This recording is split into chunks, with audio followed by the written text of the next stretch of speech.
A liberal feminist mother of a gender dysphoric teen warns parents that transgender activists are ensuring it will soon be nearly impossible to find a mental health professional who is willing to help these children evaluate their self-perceptions.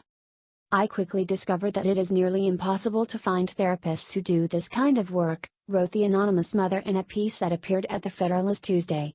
If a girl presents as transgender today, the vast majority of therapists will immediately affirm the girl's declared gender identity and ask her what steps she would like to take toward transition.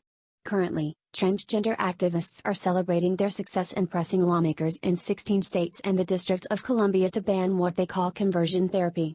These political supporters of gender ideology claim therapists who do not immediately affirm the perception of young people claiming to be a gender that is incompatible with their biological sex are harmful and abusive and must be outlawed. As the anonymous Federalist writer discovered, most mental health professionals from the states in which conversion therapy is now banned will not be willing to help a child explore his or her feelings or perceptions about sexual identity. The mother wrote, "I interviewed at least a dozen therapists in search of one who could help my daughter examine her feelings and motivations. I finally resorted to paying out of pocket for my daughter to talk online to a therapist who lives in another state. I know I am not alone. I belong to an online support group of nearly 1,500 parents of gender dysphoric youth. Finding therapists who provide standard mental health therapy rather than automatic affirmation is a frustration for most of us." Mental health professionals who work with children in states in which the transgender activists have successfully banned traditional therapy with children would be risking their licenses and their livelihood if they took on such cases. The goal of anti-conversion therapy bills is to ban mental health therapists from using conversion therapy with minors, the mother wrote. "I am afraid these bills will at a recent Heritage Foundation panel. Walt Hare, founder of Sex Change Regret, said his organization receives many letters from parents, and those who have begun transitioning to the opposite sex themselves, seeking help." Hare, as the Christian Post reported, lived as a transgender woman for 8 years and underwent surgery in 1983.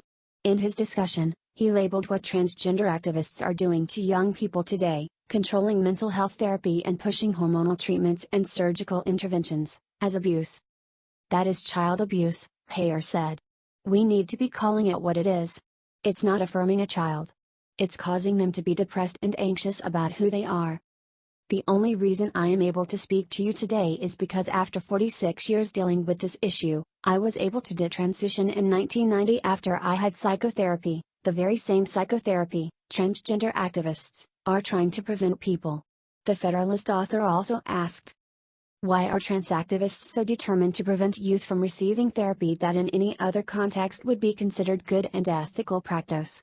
I think it is because trans activists believe they should be exempt from the rules the rest of us follow when we seek medical care. What the general public does not understand is that standard mental health therapy is now considered conversion therapy when practiced with gender dysphoric youth," the mother asserted. Hare said the current situation amounts to, "We are manufacturing transgender kids. We are manufacturing their depression, their anxiety, and it has turned into a huge industry that people are profiting from after kids' lives are completely torn apart," he asserted.